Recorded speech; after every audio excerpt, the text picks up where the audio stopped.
My name is Bradley Tarr. I am currently 28 years old. From since the age of 11, I have been diagnosed with mental illness. From 11 to 26, I was in and out of hospitals well over 20 times due to my symptoms. At 26, what finally turned it all around for me and has given me my longest period of mental and medical stability was me being a part of the Assisted Outpatient Treatment Program, or AOT. So I wish to convey to you my mental health story before, during, and after AOT entered into my life. When I was 11 was when my symptoms first emerged. I was in the fourth grade. I went through a major suicidal depressive season. My symptoms of either hypomanic or depressive symptoms can last anywhere from 4 to 12 weeks, and they usually happen sometime between the beginning of February to the end of May. They can be triggered by a long winter, an early spring, a traumatic event, or any major stressors that are happening at that time in my life. For me, personally, my first major depressive season was triggered by a traumatic event, family issues, and the stress of the upcoming fourth grade proficiency test, all happening around the same time. I was eventually sent to a children's hospital for 2 weeks and placed on medication. My original diagnosis was simply chronic depression. Then, from ninth grade through 12th grade, I was virtually a boomerang. I was in and out of the hospital so much. Sometimes my symptoms could be triggered by a sports season, or by a big test, or by a girlfriend breaking up with me. I experienced suicidal depression, insomnia, brain hypertension, paranoia, and severe manic symptoms, sometimes back to back. What was truly inconvenient during this time was that my psychiatrist was changed several times over, and each doctor would radically change which meds I was on. One particular med gave me such a side effect of rage that I ended up randomly punching several holes in my mom's cabinets and walls. We know with certainty that it was a side effect of the meds, because up until that point I had been having a good day, and the anger was entirely unprovoked. At one point in my sophomore year, there was even a social media hate group created entitled, "I Survived the Wrath of Brad Tarr." My principal quickly had it taken down. It was a page dedicated to humiliating me, attempting to ruin my reputation, to fan the flames of rumors about my supposed behavior and intentions, and to caricaturing my Christian faith. Fortunately, in my junior and senior years, my group of friends improved greatly, which may have saved my life. My usual diagnosis during this period of my life was either bipolarism or unspecified mood disorder. I graduated high school at 19 years old. 4 years later, while I was at college studying philosophy humanities, my symptoms flared up all over again. They were so bad that the college decided to send me home. I was scaring everyone on campus so much. I had gone 3 days without sleep, was having angry outbursts and relatively small and inconsequential matters, and was behaving in a very paranoid manner. I was even pacing around campus anxiously, talking to myself. These symptoms were compounded by the frustrations that the college had absolutely no nursing or medical staff, was a 35-minute drive to the nearest full-fledged pharmacy, and the hours available to see the dean of men, the dean of students, or the president of the college were very, very restricted. The president in particular was often on the road promoting the college. At my worst, I was threatening people and was convinced that they were conspiring to hurt me. I ended up spending 14 days in a New England hospital, and then the president of the college, a dear friend who cared about me deeply, paid in full for my plane ticket home. He never asked in any way to be reimbursed, and I'm indebted to his kindness. Well, within 4 weeks of being home, my symptoms were scaring even my mother so much that she dropped me off at the front door of the county hospital. Looking back now, my mother tells me that she was legitimately afraid that I would hurt her, and for safety and as a precaution would lock her bedroom door at night in case my delusions and hallucinations would flare up in the middle of the night. Thankfully, my symptoms never once became bad enough to where I considered harming my own mother. But to this day, I understand where she was coming from. At that point, for that season, she said that she could not cope with me, that I was illogical, I was unreasonable. that she was unable to continue to share an apartment with me and I had to get out. My symptoms were delusional, making me illogical. My grasp on reality was tenuous at best. I had hallucinations, making me very unreasonable. It is hard to reason with someone seeing, hearing, and smelling things that are simply not there. It was winter, and I was homeless because the hospital had refused to take me in, and I had, at this point, estranged myself from family. None of them knew how to cope with me at that point, not even my siblings. I was eventually taken in by a homeless shelter operated by the local mental health agency. I was there for about a month in small quarters that were crowded and cramped with about a dozen or so people, many of whom were sicker than even I was. Eventually, after several days of being verbally threatened and bullied by others, at one point, a schizophrenic man loudly threatened to slit my throat open. I reared back and punched a hole in the wall of the shelter. This landed me on 14 months of intensive mental health court probation.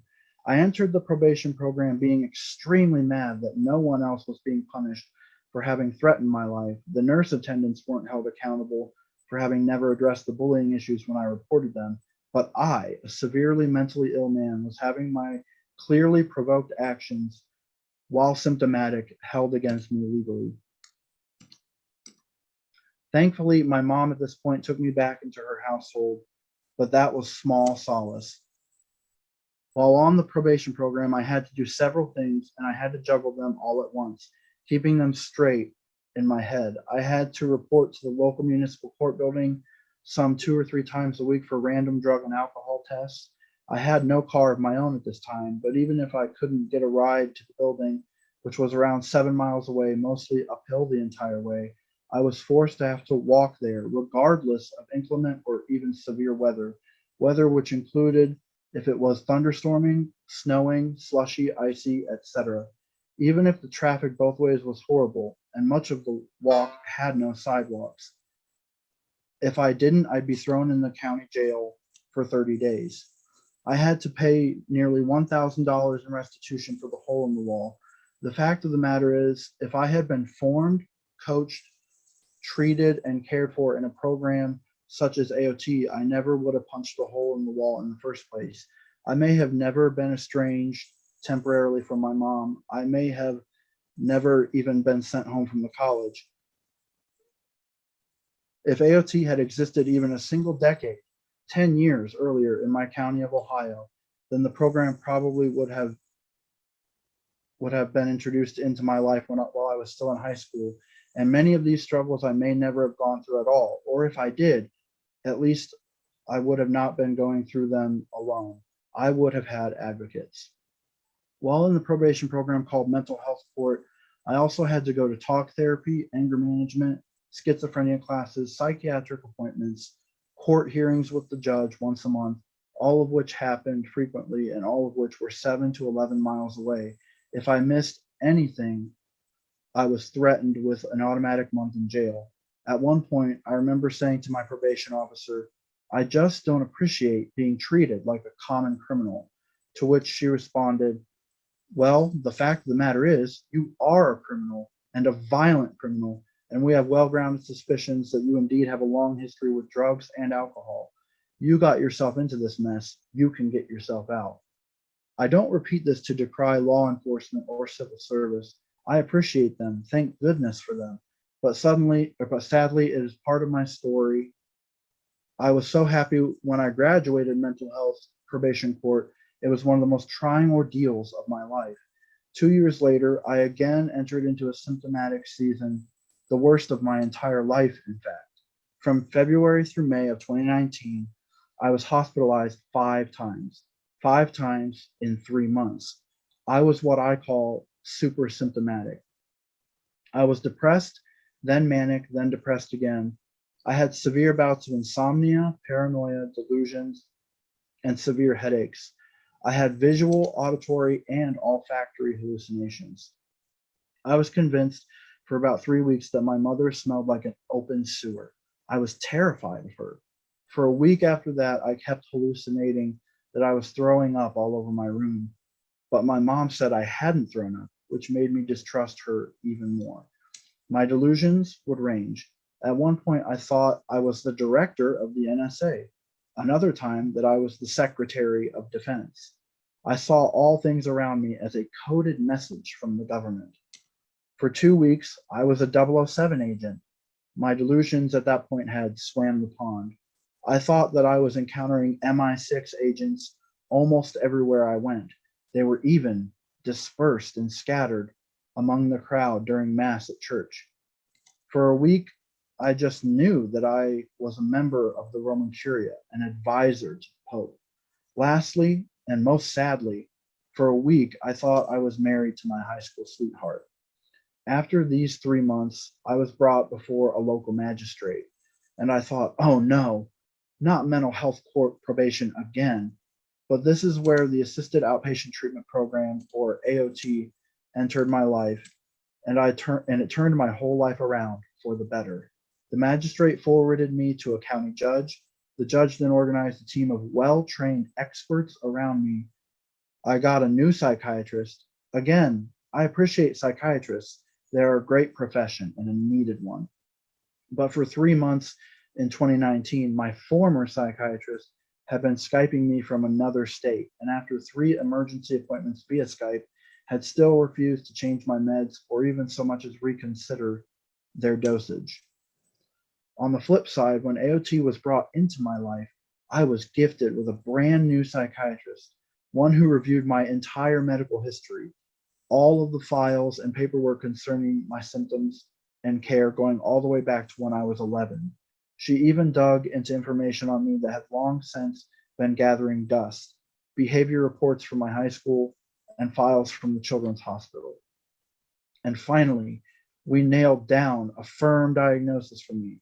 I was diagnosed as having schizoaffective disorder. My psychiatrist is very attentive to my needs, my body language, and the rhythm of both my symptoms and symptomatic seasons.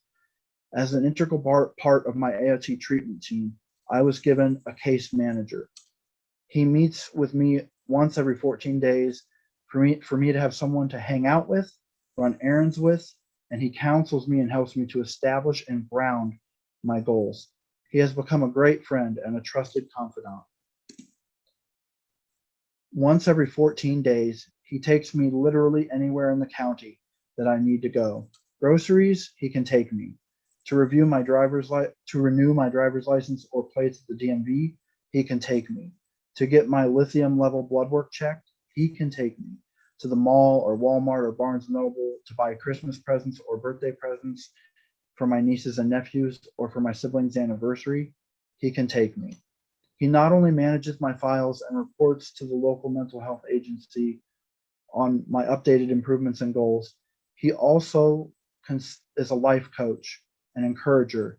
In a lot of ways, he is like a constant accountability partner and even a type of life raft when it comes to helping me manage my symptoms,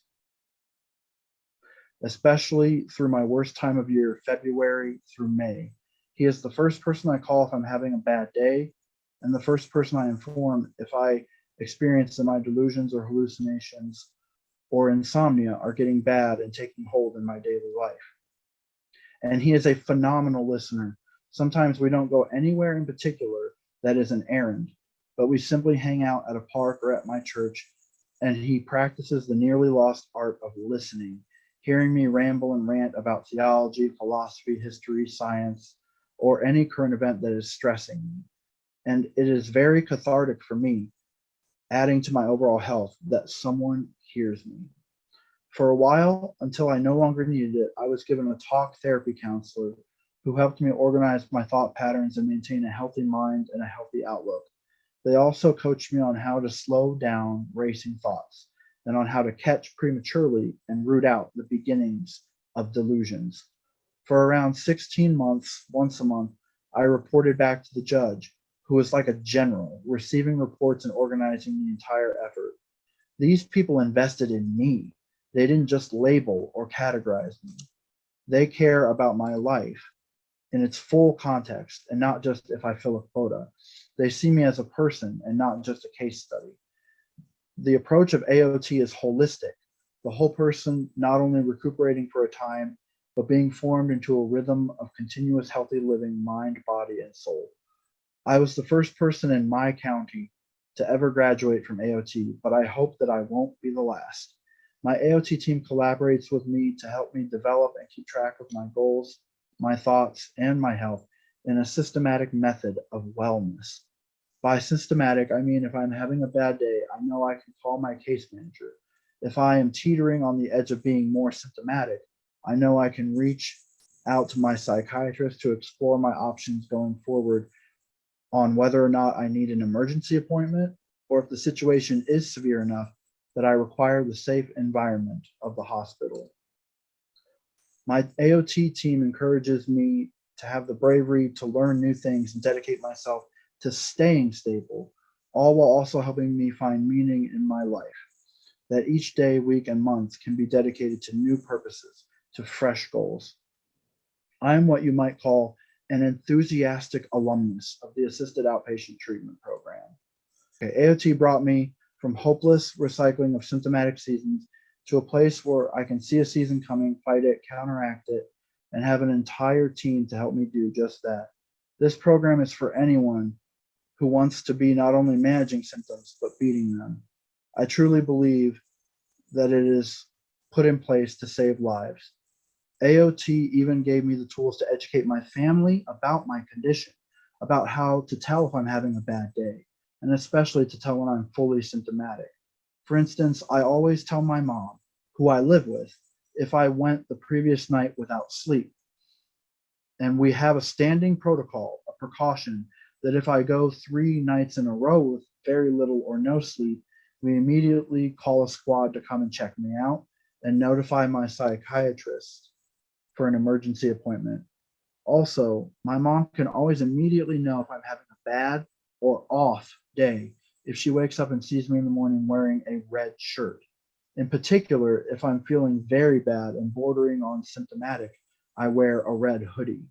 These are all things that I wish we'd had in place as preemptive measures since I was 11 years old. It took AOT to educate us on the ins and outs of catching symptoms early, which is why I'm a firm supporter of AOT being implemented in counties and states that are still going without these programs and without these teams, so that today's people who are mentally ill need not go through unnecessary struggles and loneliness. AOT said to me, "It is not your fault that you're in this mess. You merely have a sickness. But here, we'll help you to get and to stay out of it." Thank you for your time.